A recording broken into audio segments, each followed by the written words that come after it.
Muito bem, estamos de volta com o programa Entrevista da Tarde especial, neste 17 de maio de 2022, em especial a memória do saudoso governador Edmundo Pinto.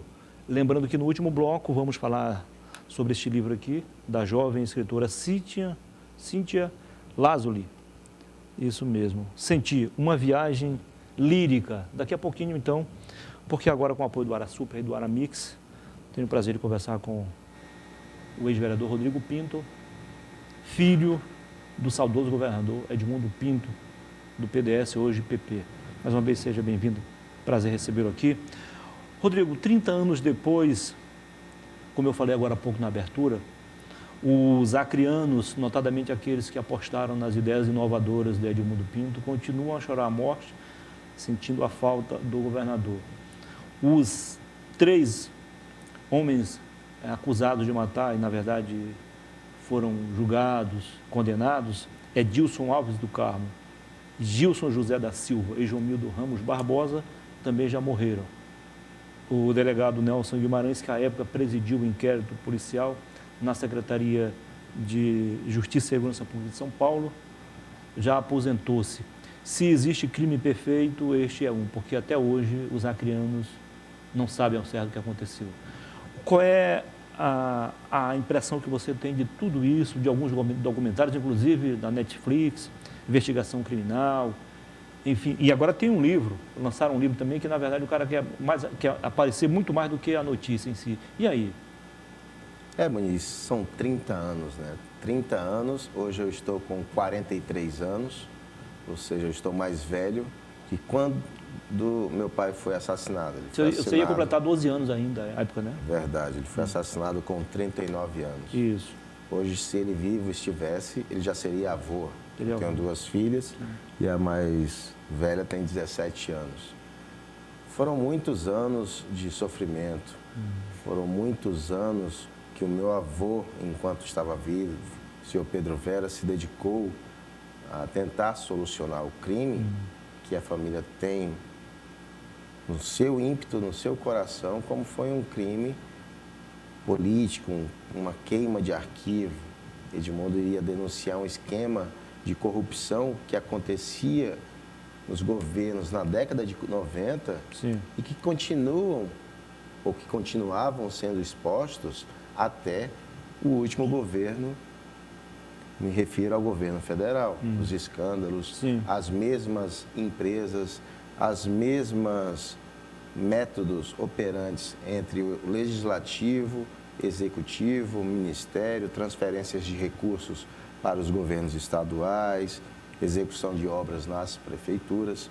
Então, com 30 anos, a gente tem que continuar vivendo. A gente tem que mostrar o que tem de melhor do Edmundo para minhas filhas, para a nova geração. E guardo em mim a memória do meu pai como um grande líder, como um ser humano excepcional, um homem além do seu tempo. E o Acre viveu isso. Ele era governador, ele emancipou, nesse curto período, 12 distritos para município. Ele criou o plano diretor, ele estabeleceu o que é hoje o Aeroporto Internacional de Rio Branco, Parque da Maternidade, que era o canal da maternidade. Projetou a obra. Projetou a obra, liberou recursos. Concluiu a BR-364. Sentido Porto Velho. Fez o enduro de Rio Branco para Cruzeiro do Sul para estimular e chamar a atenção do Brasil que há necessidade de integração. Criou os 10 novos municípios que completaram agora, no dia 28 passado, 30 anos também. É verdade, 28 de abril, 10 municípios, perdão meu número. Você tinha falado quantos? 12. É porque inicialmente eram 12. Você não está errado totalmente, não. Então, nós choramos muito para chegar à sua resposta. Nós sofremos muito. Os crimes e os envolvidos diretamente, por circunstâncias, situações suspeitas, foram assassinados. Então, caso surja um elemento novo, partirá do próprio mandante. Sim. Talvez a gente esteja dando entrevista aqui para as pessoas e elas estejam vendo, o mandante esteja vendo isso. Então, que se o mandante estiver vendo, que toque o coração dele e abra o jogo. porque nós acreditamos Ou um dos mandantes, fielmente. né? Ou um dos mandantes também. Abra o jogo e sim. vamos não esperar a Isso. justiça divina e tomar a justiça dos homens. A conclusão também do processo, que culminou então com a criação do Tribunal de Contas, foi feita pelo Edmundo.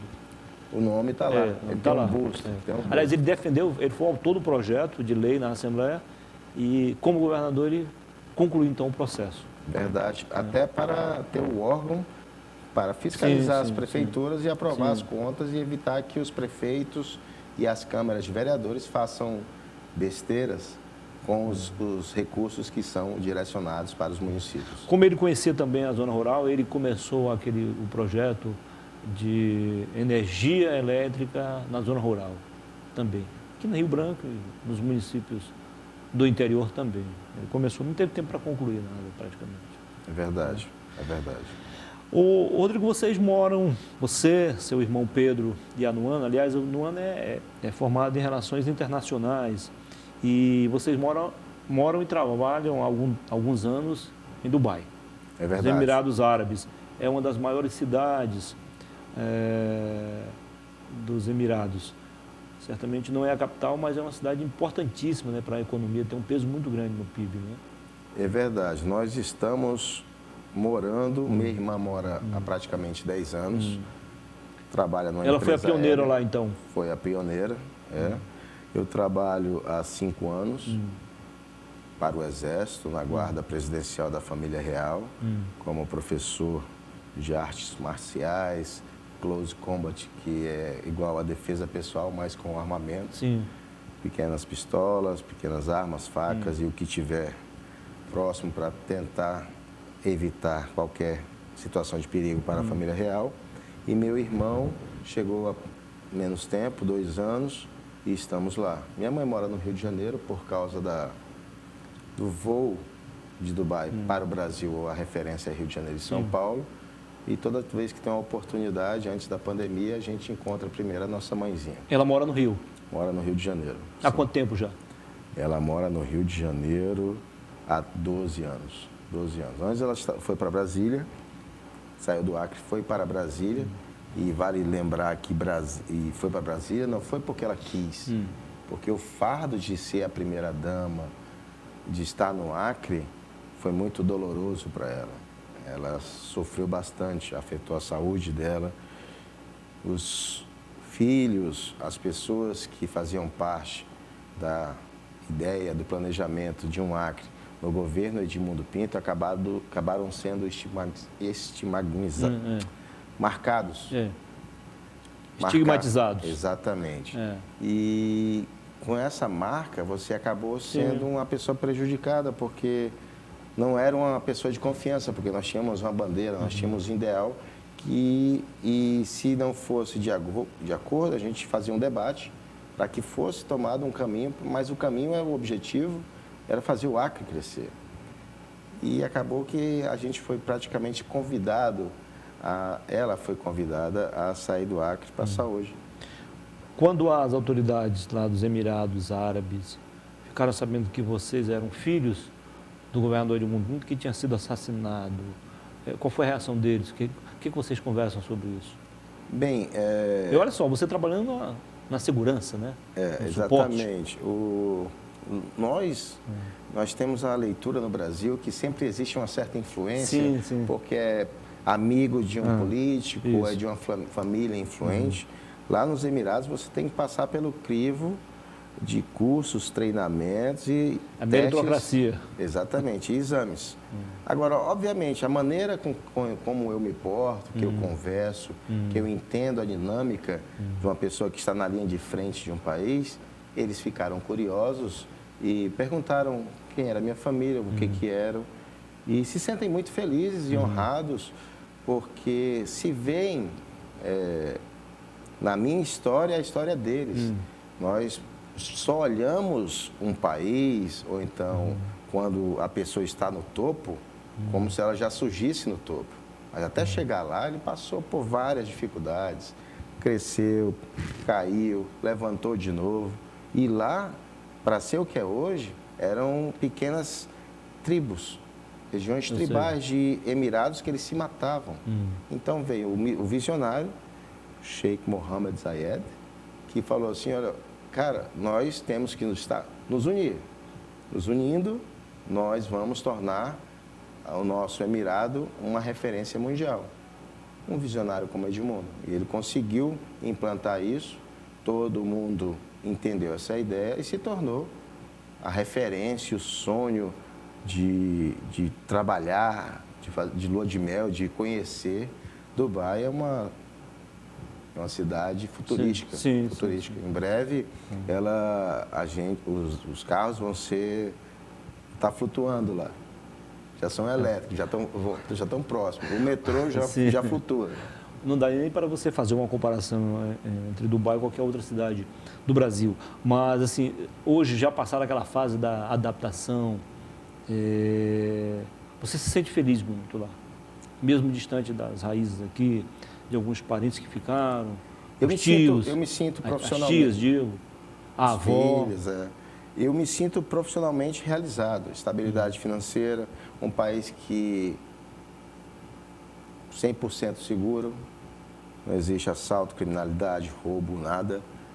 Profissionalmente eu me sinto realizado sim, porque é por minha competência, não foi ninguém que me indicou, ou não foi porque de quem eu sou filho.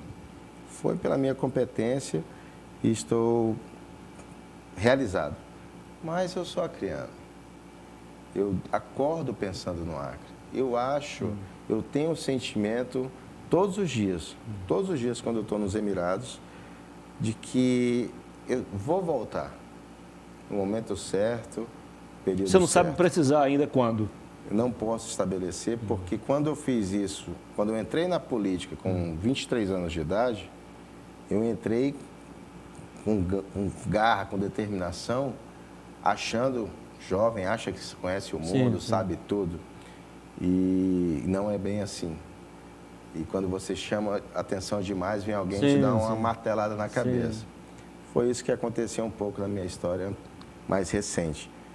Agora eu vou debitar essa responsabilidade no tempo de Deus. Ele está vendo os meus atos, minhas ações como profissional, como pai de 2 meninas, como um representante da família do Edmundo, a relação interpessoal que eu tenho com as pessoas.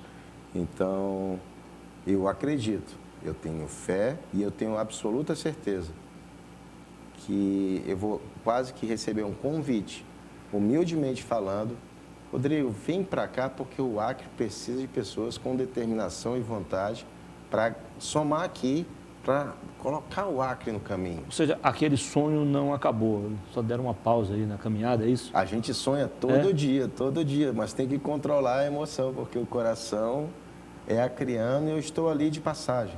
É um momento. Qual foi a experiência que você obteve em 2 mandatos consecutivos como vereador em Rio Branco? Você chegou também a comandar, juntamente com o presidente, a mesa diretora, né? Você foi vice-presidente da Câmara. Eu fui vice-presidente. A nossa assumiu legislatura... várias vezes. Isso. Assumiu a prefeitura também algumas vezes. Na época na gestão do Raimundo Angelim, com certeza. Que foi, digamos assim, que, sem menosprezar os demais, o principal secretário, até porque ele foi o coordenador geral da campanha política, a campanha vitoriosa em 90. É verdade. Doutor Raimundo Angelim. E é padrinho de batismo do meu irmão mais velho, Pedro. A dinâmica na gestão 2004 a 2012, além do fato do PT era uma potência partidária na esfera do Brasil e na maioria absoluta dos estados e das capitais brasileiras, era muito complicado ser oposição. E nós fomos eleitos na oposição ao PT. Era difícil também fazer oposição à gestão do Angelim, porque ele foi bastante ético e transparente. Mas eu tinha que exercer esse papel. Modéstia à parte, o Acre, eu estava conversando, estive na Câmara antes de chegar aqui, estava conversando com alguns vereadores e vale aquela máxima, né? O Acre já teve, naquela fase, o Acre já teve isso, o Acre já teve aquilo. Nossa capital, o nosso estado, ele tem uma dinâmica de patriotismo, aí cresce, um boom de mercado. emprego, obras, iluminação, segurança, cresce. Aí quando chega naquele ápice de vamos agora explodir, desenvolver autonomia e independência, existe uma sempre alguma coisa. acomodação, uma transição de governo, aí começamos a cair de novo.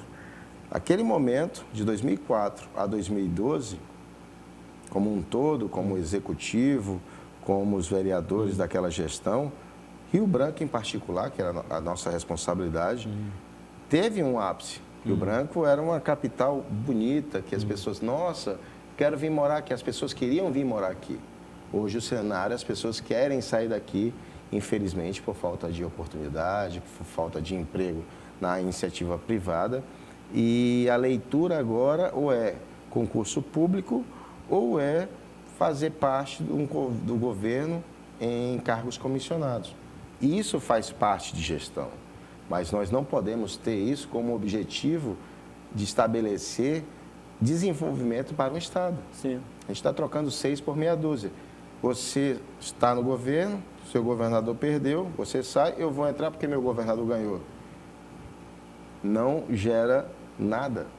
Gera até inimizade. Você perde amigo, perde o vizinho, para de falar com família por brigas políticas desnecessárias. Nós vamos fazer o primeiro intervalo comercial, mas voltaremos em 2 minutos para continuarmos então a nossa conversa aqui com o ex-vereador Rodrigo Pinto, filho do saudoso governador Edmundo Pinto. E antes que eu esqueça, hoje, a partir das 19 horas, ou melhor, das 7 da noite, haverá então a celebração da missa em homenagem então ao 30º, pelo assassinato então dos 30 anos do governador Edmundo Pinto, que a família todos os anos manda celebrar na Catedral Nossa Senhora de Nazaré, no centro de Rio Branco. Até já.